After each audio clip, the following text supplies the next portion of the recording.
88वां श्लोक हम कल कर चुके थे। 88 से प्रारंभ करते हैं। पहले पाठ करते हैं। पंचीकृतेभ्यो भूतेभ्यः स्थूलेभ्यः पूर्वकर्मणा समुत्पन्नम इदम स्थूलम यतनम आत्मनः अवस्था जागर तस्य स्थूलार्था अनुभवो यतः। जी खुराना जी पाठ करिए। पंचीकृत्यभ्यो भूतेभ्यः स्थूलेभ्यः पूर्वकर्मणा समुत्पन्नम् अमित स्थूलम भोग्यात्मनम् आत्मना अवस्था जाग्रतस्य स्थूला अर्थ अनुभवो यथा। बल्ला जी। पंजीकृते भया भूते भया स्थूले भया पूर्वकर्मणा समुत्पन्नम इदं स्थूलम भोग्यात्मनम् आत्मना अवस्था जाग्रह तस्य स्थूलार्थ अनुभव यथा। कृष्णा जी।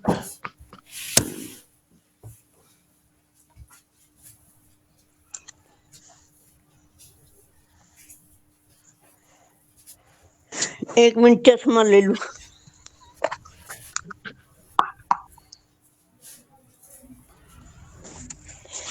पंचीकृतेभ्यः भूतेभ्यः स्थूलेभ्यः पूर्वकर्मणां समुत्पन्न इदं स्थूलं भोगायतन आत्मनः अवस्था जागरः तस्य स्थूलार्थानुभव यतः। स्वस्तिका जी। पंचीकृतेभ्यो भूतेभ्यो स्थूलेभ्यः पूर्वकर्मणा समुत्पन्नम् इदं स्थूलं भोगायतनम् आत्मनः अवस्था जाग्रह तस्य स्थूलार्थनानुभवो यतः।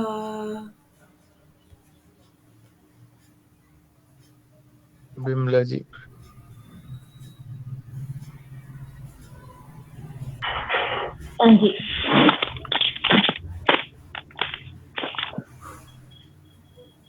पंचीकृतेभ्यो भूतेभ्यः स्थूलेभ्यः पूर्वकर्मणा समुत्पन्नम् इदं स्थूलं भोगायतन आत्मनः अवस्था जागरितस्य स्थूलार्थानुभवो यतः।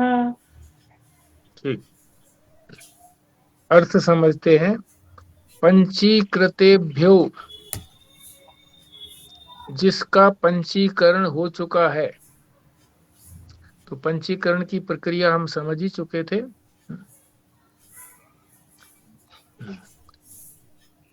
आधा भाग करके म्यूट कर लो विमला जी। आधा भाग करके पूरे एक का, और फिर आधे के जो हैं वो 4 टुकड़े किए, सबके इसी तरह से किए, और फिर सबसे एक एक ले लिया, और अपना जो 4 थे वो सबको एक एक दे दिए।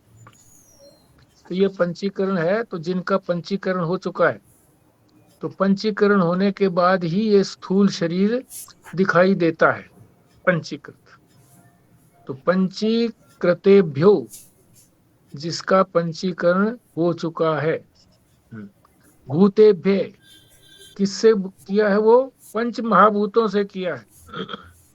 पंच महाभूतों से ही तो पंचीकरण किया गया है, और उसी से फिर ये स्थूलेभ्य, ये स्थूल शरीर बना है। और किस चीज से बनकर के बना है ये? पूर्व कर्मणा, पूर्व जन्म में जिस प्रकार के कर्म किए थे उसी के परिणाम स्वरूप जो सुख दुख का भोग होना है इस शरीर के द्वारा, तो उसी के अनुकूल ये शरीर बना है। जिसके जिस प्रकार के सुख और दुख होते हैं उसी तरह का उसको शरीर मिलता है पूर्व जन्म के। पूर्व जन्म के कर्मों को भोगने के लिए ही ये स्थूल शरीर हमको मिला। आगे है पूर्व कर्मणा सम उत्पन्नम इदम स्थूलम। ये स्थूल उत्पन्न हुआ है किससे? पूर्व कर्मों से, पूर्व जन्म के कर्मों से उत्पन्न हुआ है।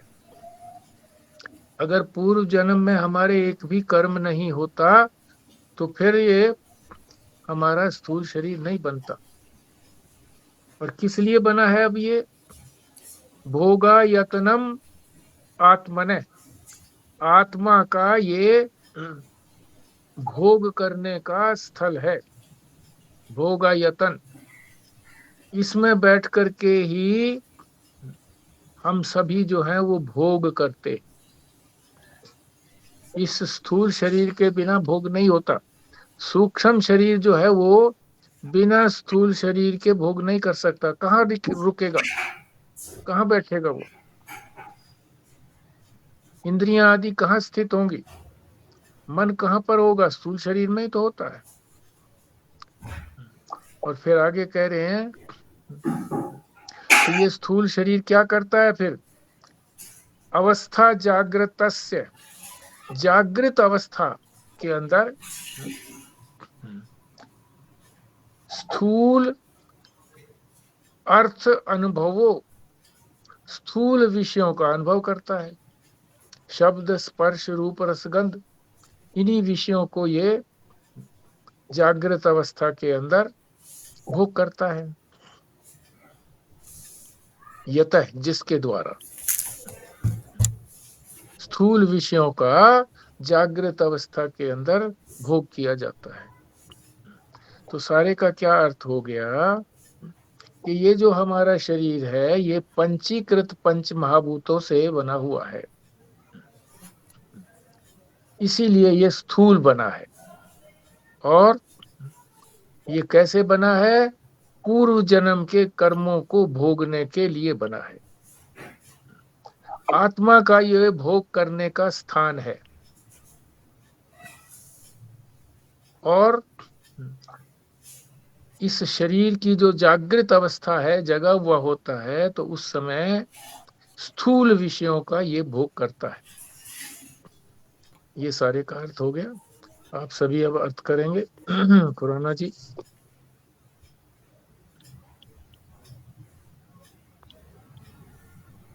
हमारा ये जो शरीर है पंचीकृत पंच महाभूतों से बना हुआ है। ये आश्रय स्थल है, भोगायतन है, आत्मा के लिए, भोग करने के लिए। और जब ये जागृत अवस्था में होता है तो ये स्थूल विषयों को, रूप रस गंध स्पर्श आकाश, इनको ग्रहण करता है। और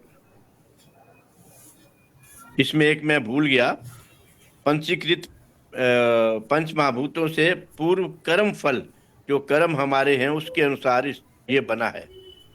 प्रारब्ध, प्रारब्ध भी कहते हैं उसको। बिल्कुल ठीक। बल्ला जी। हमारा ये शरीर पंच महाभूतों पंचीकरण के पंच महाभूतों से बना है। और पूर्व जन्म के जो हमारे कर्म है उनको भोगने के लिए हमें ये शरीर मिला है। आत्मा का ये रहने का जगह है। और इससे ही हमें स्थूल जागृत अवस्था में इसमें स्थूल विषयों का अनुभव। ठीक। कृष्णा जी। ये मानव शरीर हमें पंचभूतों से और अपने कर्मों के अनुसार ही मिलता है। और ये जीव का आत्मा का वो आश्रय स्थल है और ये सुख दुख का भी मंदिर है। इसमें ही जीवात्मा अपने सुख दुख का अनुभव करके करती है, श्री के माध्यम से करती है और वो जागृत अवस्था कहलाती है। मंदिर में लगाते हो पोछा? मंदिर में 2-3 दिन में डेट हुई नहीं सोच स्वस्तिका जी। अब तो मैं सही हूँ लगा। हाँ जी। ये जो हमारा स्थूल शरीर है, ये पंचीकरण के कारण और पूर्व जन्म के किए हुए कर्मों के कारण ही यह शरीर, उसी के बेसिस पे ये शरीर निर्मित हुआ है। और यह हमारे भोग करने का स्थान है, जागृत अवस्था में स्पेशली, और इसमें हमें स्थूल विषयों का अनुभव होता है। ठीक। विमला जी। ये लोग इधर भी लगाते हैं इसमें लगा ये जो हमारा शरीर पंचीकृत महाभूतों से बना पूर्व जन्म के कर्मों को भोग करने के लिए ये शरीर मिला है, ये हमारा भोग करने का स्थान है। ये भोगायत है, आश्रय स्थल है। इसकी प्रीति की अवस्था जागृत है और इसमें स्थूल विषयों का अनुभव होता है। ठीक है। पराशर जी, आप कर पाएंगे क्या? ये 88वां श्लोक है, पाठ करना चाहे तो पाठ भी कर लें और फिर इसका अर्थ। मैं ड्राइव कर रही हूँ आज। अच्छा, ठीक मैं ट्यूसडे को अभी निकलती हूँ कॉलेज से। ठीक है, ठीक है। एक तो हमको ये समझना है कि ये पंचीकरण जो है ये सूक्ष्म पंच महाभूतों से स्थूल बना है। सूक्ष्म पंच महाभूत, जिनको सूक्ष्म तन मात्राएं भी कहते हैं। तन मात्रा, सूक्ष्म ना कहो, बस तन मात्रा। तन मात्रा कहो या सूक्ष्म शरीर कहो, सूक्ष्म शरीर नहीं, सूक्ष्म महाभूत। 5 सूक्ष्म महाभूत हैं और 5 फिर उनसे पंचीकृत होकर के 5 स्थूल महाभूत बने हैं। जब ये महाभूत सूक्ष्म थे, पंच महाभूत, तो हमको दिखते नहीं थे यही पृथ्वी, जल, तेज, वायु और आकाश। दिखते नहीं थे, सूक्ष्म थे। फिर इनका पंचीकरण हुआ। पंचीकरण की प्रक्रिया आप जानते ही हैं कि हर एक का आधा आधा भाग किया गया। आधे भाग को ऐसे ही रखा सुरक्षित सबने अपने पास, और बाकी जो आधा था उसके 4 हिस्से कर दिए। वो चारों हिस्से जो है ना, वो सब में बांट दिए। चारों में सब ने इसी तरह से बांट दिए, अपने अपने जो 4 हिस्से थे टुकड़े किए हुए, सब में बांट दिए। और वो जो है आधा हिस्सा और बाकी सबके चौथाई चौथाई हिस्सा जो आया चारों का, ये सब मिलकर के स्थूल शरीर, स्थूल पंच महाभूत बना। स्थूल शरीर नहीं, स्थूल पंच महाभूत बना, पृथ्वी बनी। जो आधा भाग था पृथ्वी का सूक्ष्म पंच महाभूतों के अंदर, बाकियों के जो 4 हिस्से आए थे, सबके एक एक हिस्सा, उसको मिला करके और आधा अपना था, तो पूरा हो गया। ये चौथाई चौथाई चौथाई करके, चौथाई नहीं बल्कि 1/8, 4 हिस्से करेंगे तो 1/8 होगा ना, क्योंकि आधा तो चला गया उधर से, आधे के फिर 4 हिस्से किए गए, तो 1/8 1/8, 1/4 नहीं, 1/8 1/8, या 4 टुकड़े कह लो, उसके 4 टुकड़े हो गए तो एक एक टुकड़ा आ गया, तो वो पूरा हो गया। 12.5%। 12.5%। तो ये सूक्ष्म पंच महाभूतों से बनता है स्थूल पंच महाभूत, और फिर पंच महाभूतों से ये शरीर बनता है। ये शरीर बने हैं और ये पूर्व जन्मों के कर्मों के अनुसार जो भी सुख दुख भोगना है उसको भोगने के लिए उसी प्रकार का शरीर मिलता है।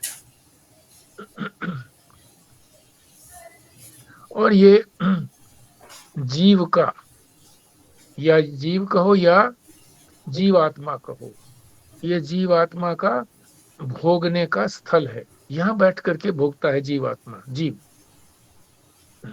और कब भोगता है? ये जागृत अवस्था के अंदर स्थूल विषयों का अनुभव करता है। जागृत अवस्था के अंदर स्थूल विषयों का अनुभव करता है। हाँ, मैं ये ये हमारा पूछना चाह रही 88 थी, ये जो पंचीकृत है, ये स्थूल का होता है पंचीकरण या फिर सूक्ष्म का होता है? सूक्ष्म का होता है, सूक्ष्म का, जिनको तन्मात्राएं भी कहते हैं। तो जब हमने सूक्ष्म महाभूतों का हमने कर दिया, पर वो दिखाई नहीं देंगे ना जब तक उसके अंदर स्थूल नहीं मिक्स हो जाएंगे, वो तो दिखाई नहीं देंगे हमें फिर। पर ये सब चीजें तो हमें दिखती हैं। ये हमने नहीं किया है, ये प्रकृति ने किया है। प्रकृति का ही तो है, ये प्रकृति ने ही बनाया है। पंच महाभूत, सूक्ष्म पंच महाभूत, तो उसी ने किया है ये पंचीकृत, स्थूल बनाने के लिए, परमात्मा की आज्ञा से, ताकि हम व्यवहार कर सकें। क्योंकि सूक्ष्म से तो कोई व्यवहार होता नहीं है, जब स्थूल चीज हो जाती है तब व्यवहार बनता है, कि हम अपना व्यवहार ठीक से कर सकें। इसलिए पंचीकृत किया है इसको। स्थूल सूक्ष्म पंच महाभूतों का जब पंचीकरण हुआ तो ये स्थूल बने। सूक्ष्म का पंचीकरण हुआ तो स्थूल बना, और स्थूल जब बन गए तो फिर इनसे हमारा शरीर बना।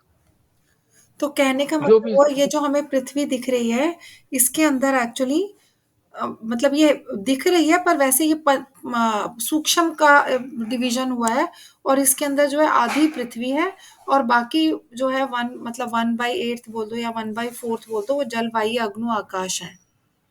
बिल्कुल ऐसे ही।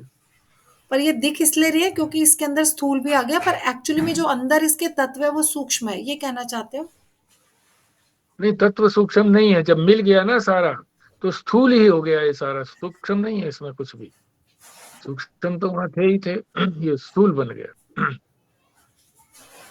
पर ये तो व्यवहार के लिए ना, असली में तो सूक्ष्म ही है जो जिसके अंदर चेतनता है, ये कह सकते हैं।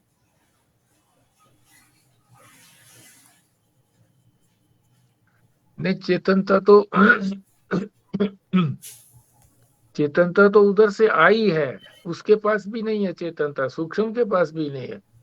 सूक्ष्म से इधर आई है स्थूल के अंदर, और इस स्थूल से फिर हमारे शरीरों में आई है।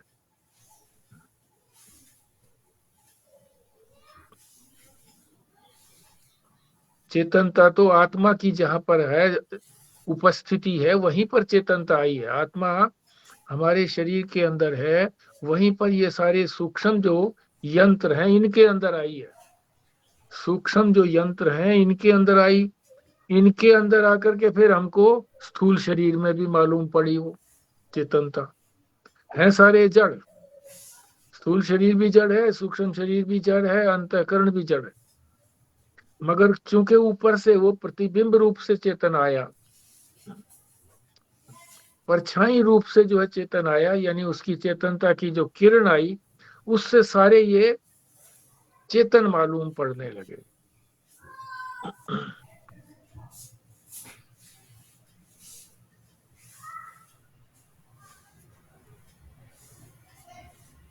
चले जी आगे। 89 का है ये, 89 आगे, पहले पाठ फिर अर्थ। बाह्येंद्रिय स्थूल पदार्थ सेवाम सृक चंदन स्त्रिय आदि विचित्र रूपम करोति जीवः स्वयं एतत् आत्मना तस्मात् प्रशस्ति वपु अशो अस्य जागरे। खुराना जी। बाह्य इंद्रिय स्थूल पदार्थ सेवाम मक्त मक्त चंदन स्व या दिवी चित्र रूपम करोति जीव समय समय मत नेत एतदात्मना तस्मात् प्रशस्ति अस्य वपुष जागरे जागरे। ठीक, पल्ला जी। जी। ब्रह्मेन्द्रियाय स्थूल पदार्थ सेवां मृक्चंदन स्त्रियादि विचित्र रूपम करोति जीवा स्वयं एतद् आत्मना तस्मात् प्रशस्ति अस्य वपुषः जागरे। कृष्णा जी। हाँ जी। बाह्येन्द्रियाः स्थूल पदार्थ सेवां मकरचंद स्त्रियादि विचित्र रूपम स्वयं एतदात्मना तस्मात् प्रशस्ति अक्षय बपु जागरे। स्वस्तिका जी। बाह्य इंद्रिय स्थूल पदार्थ सेवाम मृक्चंद्र स्त्रियादि विचित्र रूपम करोति जीवः स्वयं एतद् आत्मना तस्मात् प्रशस्ति वपुषो तस्य जाग्रते। विमला जी।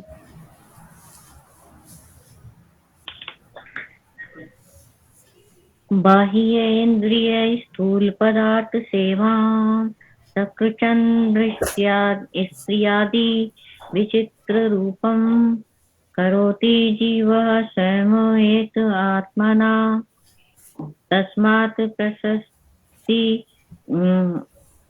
अस्य वपुषो जागरे। अर्थ समझते हैं जी। बाह्येंद्रिय, हमारी इंद्रियां जितनी भी हैं ये सारी बाहर की तरफ विचरण करती हैं। कौन कौन सी? पांचों ज्ञानेंद्रियां, आंख कान नाक जिह्वा और चर्म, बाहर के पदार्थों को ही ये जानती हैं, उन्हीं को ही अनुभव करती हैं। और इसी तरह से जो हमारी कर्मेंद्रियां हैं वो भी बाहर ही चलती हैं। चलते हैं तो बाहर चलते हैं, हाथ से काम करते हैं तो बाहर ही करते हैं, वाणी से बोलते हैं तो वो भी उसकी ध्वनि बाहर ही निकलती है, मूत्र और विष्ठा भी निकालते हैं तो भी बाहर ही चलती हैं। ये सारी पांचों ज्ञानेंद्रियां और पांचों कर्मेंद्रियां ये बाहर ही क्रिया करती हैं, इसीलिए इनको बाह्य इंद्रिय कहा है, अंतर इंद्रिय नहीं कहा। अंतर इंद्रिय जो है वो तो हमारा अंतःकरण है, ये बाहर के यंत्र हैं। बाह्य इंद्रियां ये क्या करती हैं? स्थूल पदार्थ सेवाम, स्थूल पदार्थों का ही सेवन करती हैं। जो दिखती हैं वो आंख उसको देख पाती है, जो दिखने वाली है, पंचीकृत हैं, जिन्होंने शरीर धारण किया हुआ, जितनी भी सारी वस्तुएं हैं सारी स्थूल हैं। जो भी हमको दिख रही है ये सब स्थूल पदार्थ हैं। पदार्थ कहो या विषय कहो, तो स्थूल विषयों का भोग करती हैं, ये उन्हीं का ही अनुभव करती हैं। तो उदाहरण भी दे दिया कि स्थूल विषय कौन से हैं, और भी बहुत नाना प्रकार के, विचित्र रूपम नाना प्रकार के हैं। और उदाहरण क्या दे दिया? श्रिक माने माला, चंदन, स्त्री आदि।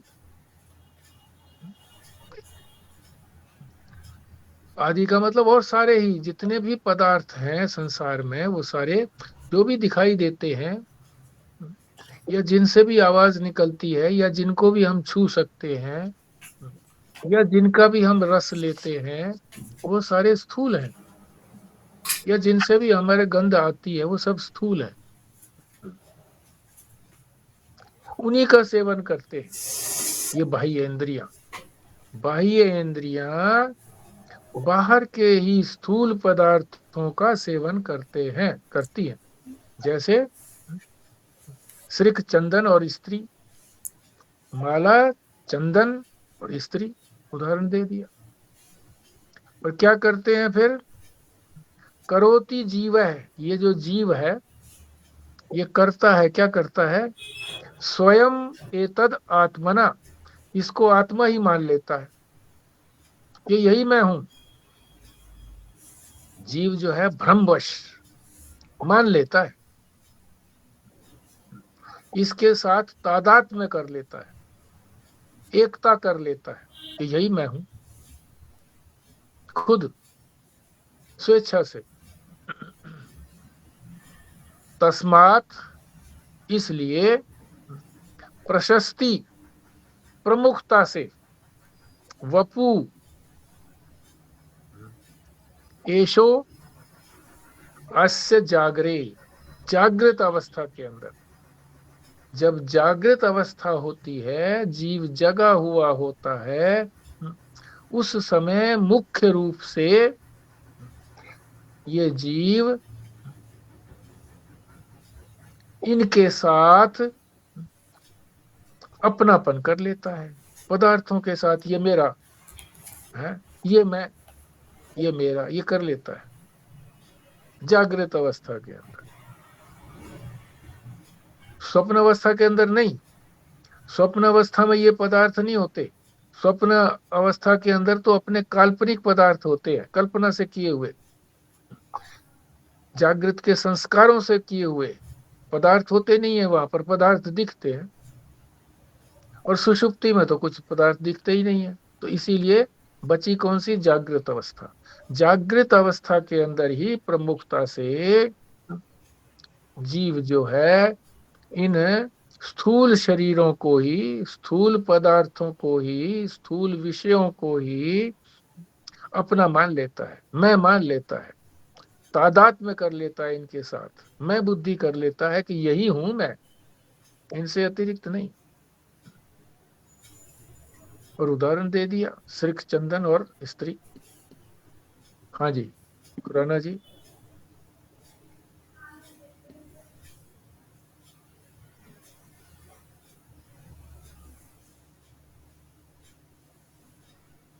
आत्मा स्थूल शरीर के साथ तादात्म्य से स्थापित कर एक उसको ही अपना अपन समझकर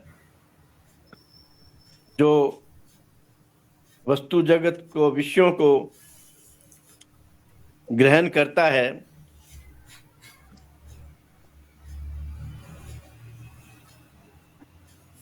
उसी को ही, यानी कि अपने शरीर को ही खुद को आत्मा समझ लेता है, उस तादात्म्य कर लेता है। और इसका उदाहरण दिया है माला, चंदन और स्त्री। ये तो उदाहरण है, बाकी हजारों किस्म के ऐसे हैं चीजें जो हम अपने सुख के लिए करते हैं, सुविधा के लिए, वही सारे इकट्ठे करने लग जाता है सामग्री मनुष्य। और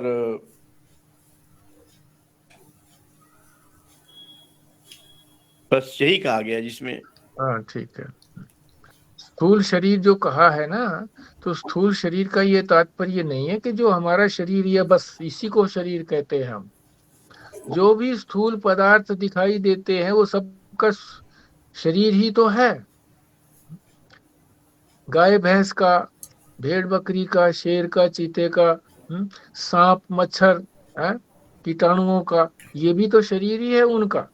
और पेड़ पौधे हैं, ये भी शरीर ही है। और पहाड़ है, ये भी तो उनका शरीर ही तो है।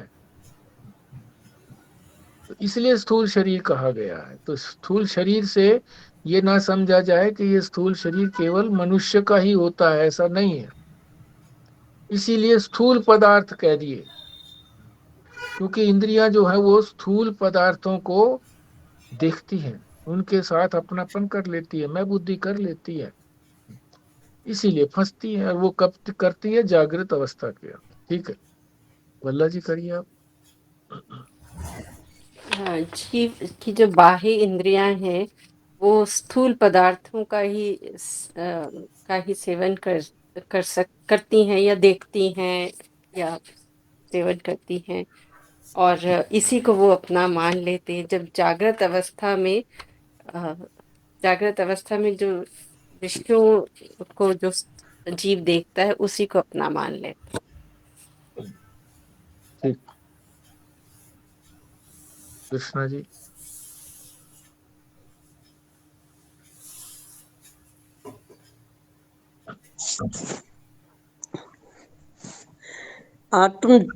आत्मा स्थूल शरीर से मतलब जीवात्मा इस स्थूल शरीर से अपना पदार्थम्य कर लेता है, और स्थूल शरीर वैसे एक उपाधि है जिसके माध्यम से वस्तु जगत का संपर्क होता है और उनका उपयोग होता है। स्थूल शरीर का जागृत अवस्था में ही भान होता है, और सोने के बाद तो सब लय हो जाता है, कुछ भी पता नहीं चलता। जागृत अवस्था ही स्थूल शरीर की पूर्णतम अभिव्यक्ति। ठीक। स्वस्तिका जी। जो देहाभिमानी जीव है, मतलब जिसको देह के अंदर अपना भान हो रहा है, ऐसा ऐसा व्यक्ति या फिर हम सब वैसे ही व्यक्ति हैं।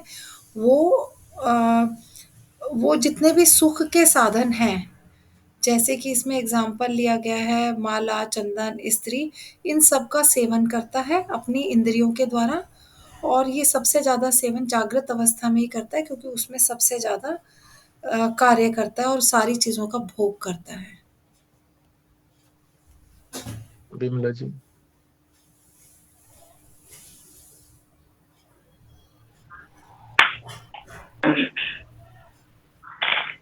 हमारी इंद्रियां सारी बाहर की तरफ ही विचरण करती हैं।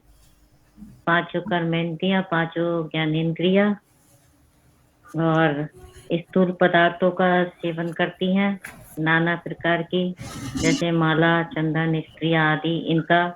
इनको अपना मान लेती हैं, इनका तादाद कर लेती हैं। और जागृत अवस्था में करती हैं। स्वप्न अवस्था में और सुषुप्ति, हाँ, स्वप्न और सुषुप्ति में नहीं, जागृत अवस्था में करती है। ठीक। संजीव शर्मा जी, कैसी स्थिति है आपकी? ट्रेवलिंग पे है, घर पे है, कैसे है? अभी तो मशीन चल रही है। मैं जी अभी सो नहीं पा रहा हूँ, अभी नहीं कर पाऊंगा। अच्छा, 90 का श्लोक करते हैं जी।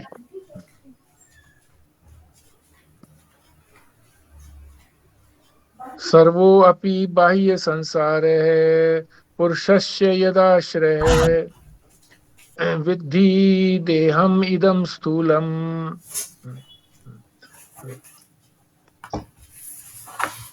गृहवद गृह मेधिनः। खुराना जी।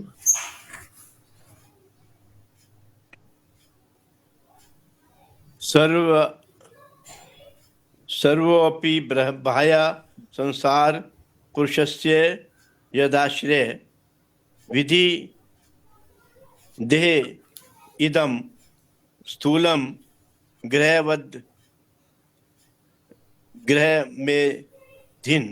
मेधिना। भला जी। सर्वः अपि बाह्य संसारः पुरुषस्य यदाश्रये विधि इदं स्थूलं देहं ग्रहवत् ग्रहमोधिन। कृष्णा जी। सर्वे अपि बाह्य संसारः पुरुषस्य यद आश्रय विधि देह इदं स्थूलं गृह मेधिनः। गृहवद गृह मेधिनः। स्वस्तिका जी। सर्वो अपि बाह्य संसारः पुरुषस्य यदाश्रयः विद्धि देहम् इदं स्थूलं ग्रहवद ग्रह मेधिनः। विमला जी।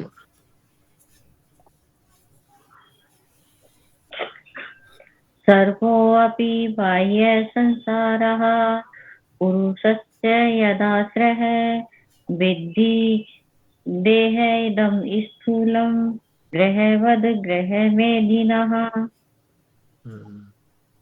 अर्थ समझते हैं जी।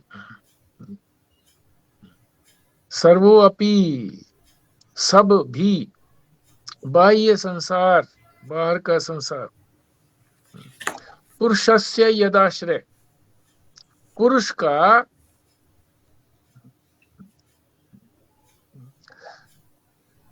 बाहर के जगत के साथ, बाह्य संसार माने बाहर के जगत के साथ व्यवहार किसके आश्रय से करता है? इसी शरीर के आश्रय से करता है। इसी शरीर में होकर के वो बाहर के संसार को अनुभव करता है, व्यवहार करता है। यद आश्रय, जिस पर आश्रित है, यानी जिसमें बैठ करके। विद्धि, विद्धि माने जानो, ऐसा समझो। क्या? इदम, ये, स्थूलम, ये स्थूल,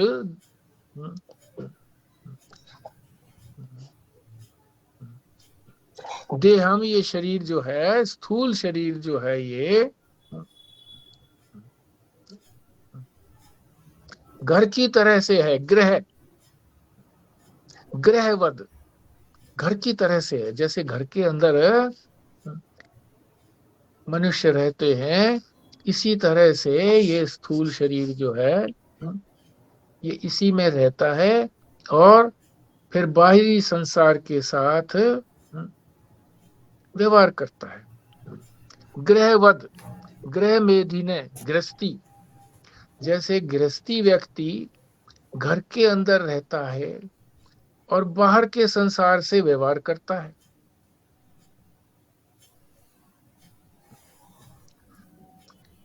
तो ये स्थूल शरीर हमारा जो है, ये रहने का स्थान है। इसमें रह करके ही बाहर के संसार से वो व्यवहार होता है। हाँ जी, खुराना जी।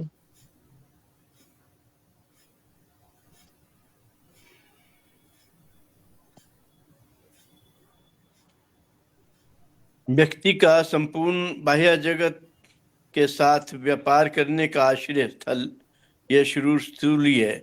ये वैसा है जैसे हमारा घर होता है, घर गृहस्थ का, जैसे गृहस्थ के लिए घर होता है। घर में घर सारा दिन थक कर फिर शाम को आ जाता है, फिर विश्राम करके फिर दोबारा एनर्जी आ जाती है, फिर काम करता है।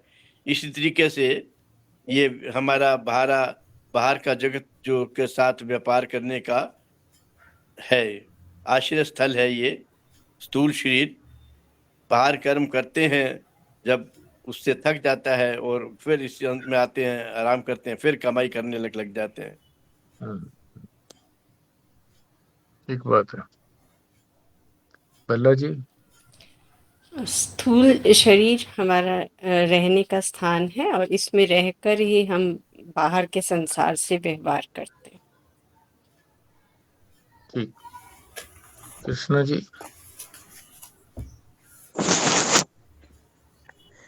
भोग्य वस्तु शरीर से बाहर ही रहती है और सुख दुख की अनुभूति हमेशा हमारे भीतर ही होती है। विषयों से संपर्क साधने मन बाहर जाता है और उसके बाद सुखद दुखद परिणति भोगने फिर पुनः अंतःकरण में लौट आता है। हाँ जी। ये जो बाह्य जगत का हमें जितना भी अनुभव होता है वो हमें स्थूल शरीर से ही होता है और ये बिल्कुल वैसा ही है जैसा कि एक गृहस्थ अपने घर में बैठ के बाकी लोगों के साथ व्यवहार करता है। तो हम अब इसको शरीर को अपना घर मान चुके हैं और इसी को हम अपना परमानेंट स्पेस समझते हैं कि ये मैं हूँ और बाकी सब दूसरे हैं, तभी हम उनके साथ वैसा व्यवहार करते हैं। इसमें एक बात समझ लेनी चाहिए कि स्थूल शरीर जो है ये अनुभव नहीं करता बाहर के पदार्थों को। स्थूल शरीर तो रहने का स्थान है। इंद्रियां जो है वो बाहर अनुभव करने के लिए जाती हैं, और मन जो है उनको इंटरप्रेट करता है। वो तो अनुभव करती हैं कि फूल है ये। इंद्रियां आके कहती है मन को ये तो फूल है, और मन जो है उसको इंटरप्रेट करता है कि बड़ा सुंदर है। तो बड़ा सुंदर है तो इसको ले लें। इस तरह से प्रक्रिया चलती है। शरीर तो केवल रहने का स्थान है। व्यवहार करने के लिए बाहर इंद्रियां जाती हैं, फिर आकर के वापस फिर लौट करके इसमें विश्राम करती है इंद्रियां सारी, अंतःकरण सारा।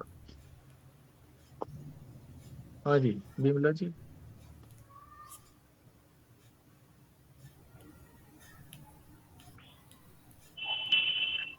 स्थूल शरीर घर की तरह से है, वह रहने का स्थान है। जैसे व्यक्ति बाहर जाता है काम करने, फिर लौट कर आकर अपने घर में विश्राम करता है। ठीक, आगे चलते हैं जी। फिर 91वां श्लोक। स्थूलस्य संभवे जरा मरणानि धर्मः, स्थूल्याद्यो बहुविधः शिशु ताद्यवस्थाः वर्णाश्रमादि नियमा बहुधा अमयः सुयु पूजा विमान बहुमान मुखा विशेषा। खुराना जी। सुथुल्यस्य संभव जरा मरणादि धर्मा स्थूल्याद्यो बहुविधा शिशु तादवस्था वर्णाश्रमना दिन्यमा बहुधा अमया शिव पूजा वमान बहुमान मुखा विशेषा। बल्ला जी। स्थूलस्य संभव जरा मरणानि धर्मा स्थूल्याद्या बहुविद्या शिशुताद्यवस्था वर्ण आश्रम आदि नियमा बहुधा आम्या पूजा वमान बहुमान मुखा विशेषा स्यु। कृष्णा जी। स्थूल संभवे जरा मरणादि धर्मः स्थूल्याद्य बहुविधा शिशुताद्यवस्था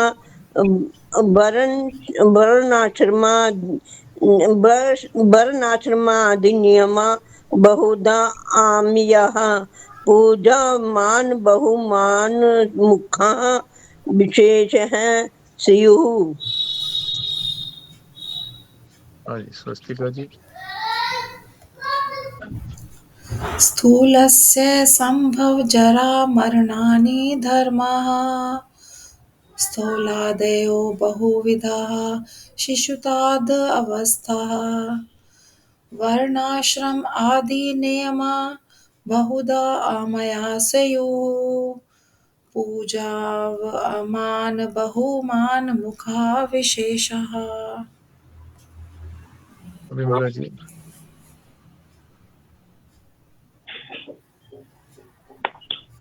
स्थूलस्य संभव जरा मरणादि धर्मः स्थूल्यादयो बहुविधः शिशुतावस्थः वर्णाश्रमादि नियमा बहुधाम्या स्युः पूजामान बहुमान मुखा विशेषः। ठीक, इस श्लोक में स्थूल शरीर के धर्म बताए हैं कि क्या क्या धर्म है उसके।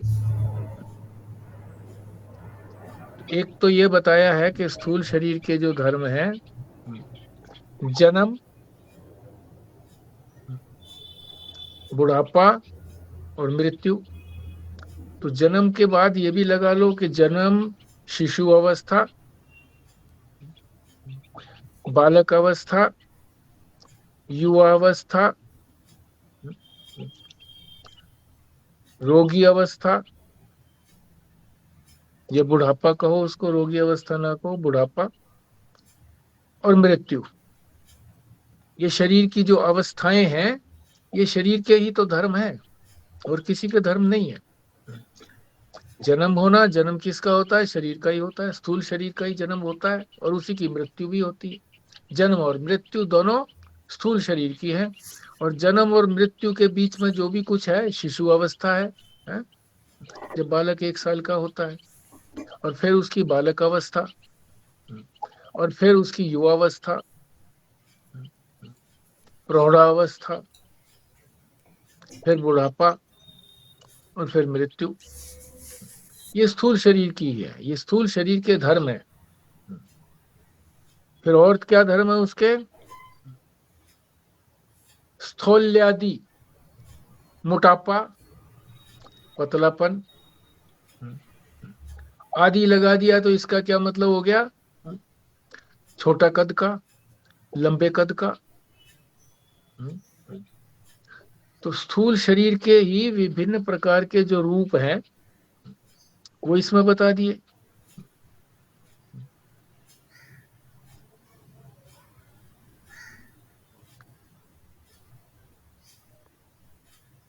फिर वर्ण आश्रम आदि। वर्ण माने जातियां, जो भगवान ने गीता के अंदर 4 जातियों का निर्माण किया, ब्राह्मण, क्षत्रिय, वैश्य और शूद्र। ये समाज ने नहीं बनाए, परमात्मा ने बनाए हैं। गीता के अंदर स्वयं परमात्मा कह रहे हैं कि मैंने बनाए हैं। इनको कहते हैं वर्ण। वर्ण माने जातियां। ये भी स्थूल शरीर की ही है। मान लीजिए इसी स्थूल शरीर के अंदर कोई ब्राह्मण जाति में है, तो अगला स्थूल शरीर मिलेगा तो ये आवश्यक नहीं है कि वो ब्राह्मणी जाति में होगा, नहीं। वो तो परमात्मा जिस जाति में उसको भेजेंगे ना, उसी जाति में होगा वो, अपने अपने कर्मों के अनुसार।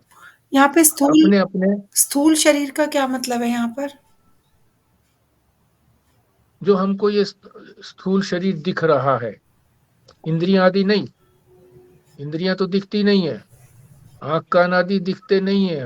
आप कहोगे दिख रहे हैं जी, ये तो उनके रहने के स्थान है। इंद्रियां नहीं दिख रही। जो चीज दिखती है, आंख के अंदर जो ये चीज पुतली दिख रही है, ये भी स्थूल है।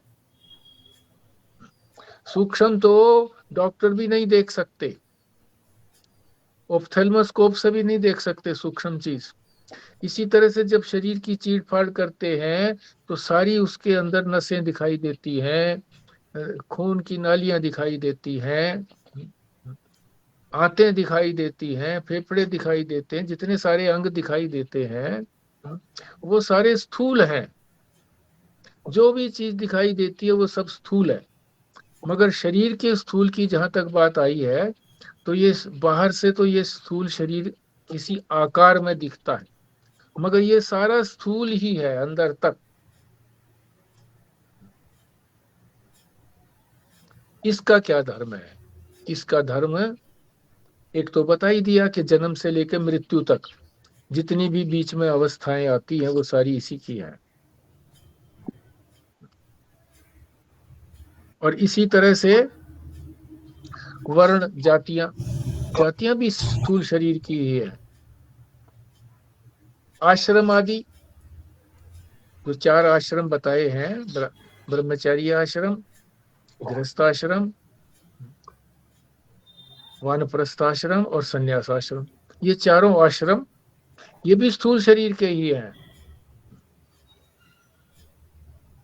और जितने भी नियम हैं, जातियों के लिए, वर्ण के लिए, जातियों के लिए जो नियम बताए गए हैं कि क्या ये करना है, ये करना है, तो ये स्थूल शरीर का ही काम है सारा।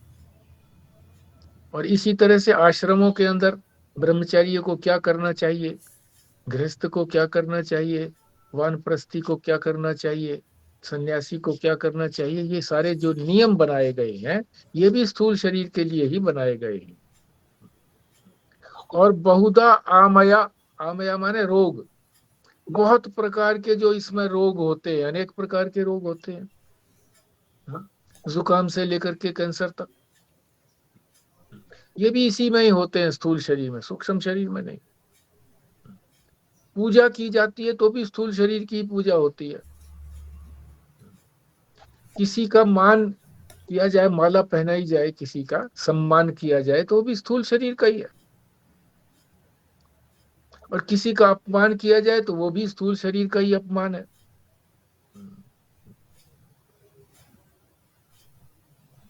तो यही इसकी विशेषता कहो, यही इसका धर्म कहो, स्थूल शरीर का धर्म है, ये स्थूल शरीर की विशेषता है।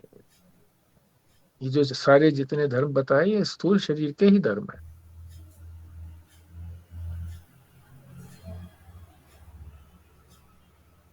हाँ जी, खुराना जी।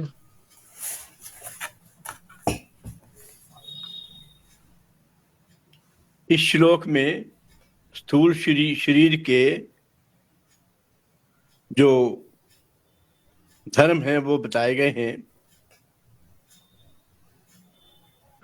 जन्म, बुढ़ापा और मरना आदि ये स्थूल शरीर के मूल धर्म हैं। और नाना प्रकार के रोग के शिकार भी यही शरीर होता है। पूजा, मान, अपमान आदि विभिन्न प्रकार का बर्ताव भी इसी शरीर को मिलता है। और मोटापन और पतलापन, बचपन इत्यादि भी विभिन्न अवस्थाएं जो होती हैं वो भी इसी शरीर की होती हैं। और क्या नाम, वर्ण आश्रम, वो भी 4 वर्ण इसी में होते हैं। वो सब इसी शरीर के ही ये धर्म बताए हैं कि इसी के ही अंदर जो होता है उसका ही इसी श्लोक में वर्णन किया गया है कि इस शरीर के क्या क्या धर्म और बर्ताव है। ठीक, भल्ला जी। जन्म, बुढ़ापा, मृत्यु, ये सब स्थूल शरीर के ही धर्म हैं। और इसके अलावा जो जातियां, आश्रम, नियम, ये भी स्थूल शरीर के लिए ही हैं। जितने भी रोग आते हैं वो भी स्थूल शरीर को ही आते हैं। और मान अपमान भी स्थूल शरीर का ही। ठीक, कृष्णा जी।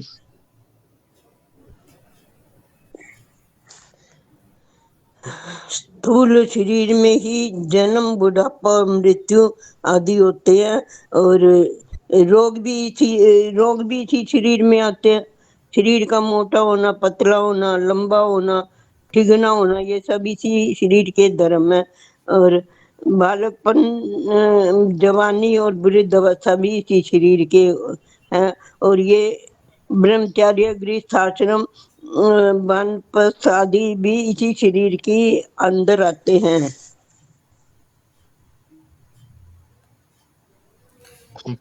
इस श्लोक में स्थूल शरीर के सारे अनिवार्य विकार बताए गए हैं। जैसे इसके अंदर जन्म, शिशु अवस्था, बाल्यावस्था, किशोरावस्था, बुढ़ापा, मरण, ये सब स्थूल शरीर के धर्म है। और किस तरह का स्थूल शरीर होगा, मोटा, पतला, लंबा, छोटा, या फिर गोरा या काला, ये सब भी शरीर के ही धर्म है। और ये शरीर जो है बहुत सारे रोगों का शिकार होता है। इसी तरह इसी शरीर का ही चाहे मान हो, अपमान हो या इसका पूजा हो, ये सब भी इसी के लिए होते हैं। वर्णाश्रम भी जो है ये सब स्थूल शरीर के लिए हैं। तो अब तो मुझे लग रहा है कि सब कुछ स्थूल शरीर के लिए, तो फिर सूक्ष्म और आत्मा के लिए क्या है, ये भी आप बताना किसी टाइम। आएगा, आगे आएगा। विमला जी। आएगा जी नीचे सबसे आखिरी पैरे में कि सब देह के ही शिक्षण और संस्कार के लिए है, और उनकी मान्यता भी तभी तक है जब तक उस स्थूल शरीर में चैतन्य का वास है। हाँ, ये तो है ही। है स्थूल शरीर के, पर है वो चेतन आत्मा के होने से ही है। वो जो भी कुछ है उसके होने से है, मगर आत्मा को कोई छूता नहीं है। ये है सारे स्थूल शरीर के ही, शरीर के ही है। ये एक रहस्य है इस श्लोक के अंदर। रहस्य क्या है कि हम रोग समझते हैं तो कह देते हैं मैं रोगी, मैं का मतलब आत्मा, मैं रोगी हो गया। मैं रोगी थोड़ी हो, शरीर रोगी हो गया। इसी तरह से किसी ने मेरा अपमान कर दिया तो मेरा अपमान नहीं हुआ, तो शरीर का अपमान हुआ, स्थूल शरीर का। किसी ने माला पहना दी तो मेरा मान नहीं हुआ, सम्मान नहीं हुआ, स्थूल शरीर का ही हुआ मान। इसी तरह से जो भी कोई नियम वगैरह बनाए जाते हैं वो भी सारे स्थूल शरीर ही इसका नियमों का पालन करता है। जैसे जगना हुआ, मान लीजिए 4 बजे उठना है, तो स्थूल शरीर ही तो उठेगा। और इसी तरह से हमारी जो बालकपन, जन्म से लेकर के मृत्यु तक जितनी भी अवस्थाएं हैं वो सारी स्थूल शरीर की है। आत्मा कोई जन्मता नहीं है, आत्मा कोई बाल्यावस्था उसकी नहीं आती है, शिशु अवस्था नहीं आती है, कोई वो युवा नहीं होता है, कोई वो बुढ़ापा नहीं होता है, उसकी मृत्यु नहीं होती, आत्मा की नहीं है। मतलब ये स्थूल शरीर की जो धर्म बताए गए हैं, ये इसलिए बताए गए हैं कि हम इनको धर्मों को याद रखें कि जो भी कोई धर्म है, हम हमारे अंदर ही तो आएंगे ना। ये धर्म जिस प्रकार के हैं, ये आए हुए हैं हमारे जातियां जो बनी हुई है, तो शरीर की बनी हुई, आत्मा की कोई जाति भी नहीं होती। आत्मा का कोई आश्रम भी नहीं है कि भाई वो ब्रह्मचारी आश्रम में अब आत्मा है, अब जो है वो संन्यास आश्रम में चला गया, ऐसा कुछ नहीं है। ये स्थूल शरीर के ही धर्मों को में हम अपने धर्म मान लेते हैं कि ये तो मेरे धर्म है, इसीलिए हम इसमें चिपकते रहते हैं बार बार। तो इसी चिपकने को हटाने के लिए ही बताया गया है। और स्थूल शरीर की ये भर्त्सना की गई है कि हम इसको अपना तादात्म्य कर लेते हैं कि ये मैं ही हूँ, तो मैं ही फिर अपमान भी महसूस करने लगता हूँ, और मैं ही फिर सम्मान भी महसूस करने लगता हूँ। मैं ही फिर ये सोचता हूँ कि मैं तो इस जाति का हूँ, है ब्राह्मण जाति में तो ये होता है, उनकी बुद्धि ऐसी होती है, वो अच्छे होते हैं, ऐसा नहीं है, मैं तो इस जाति में हूँ। ऐसा कुछ नहीं है, स्थूल शरीर की ये जाति है, मेरे आत्मा की थोड़ी जाति है ये। हाँ जी, विमला जी।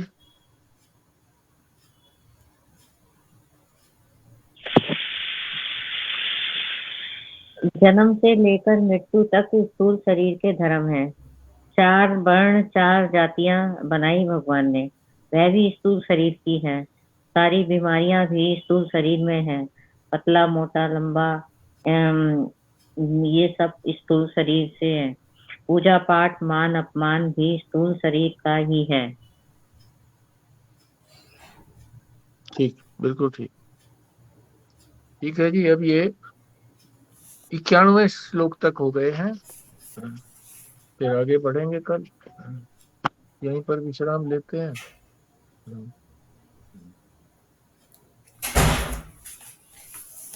संजीव शर्मा जी, वो तो कर पाओगे आप पूर्णाहुति? जी। ओम पूर्णमदा पूर्णमिदं पूर्णात् पूर्णमुदच्यते पूर्णस्य पूर्णमादाय पूर्णमेवावशिष्यते। ओम शांति शांति शांति। नारायण नारायण नारायण नारायण नारायण। नारायण।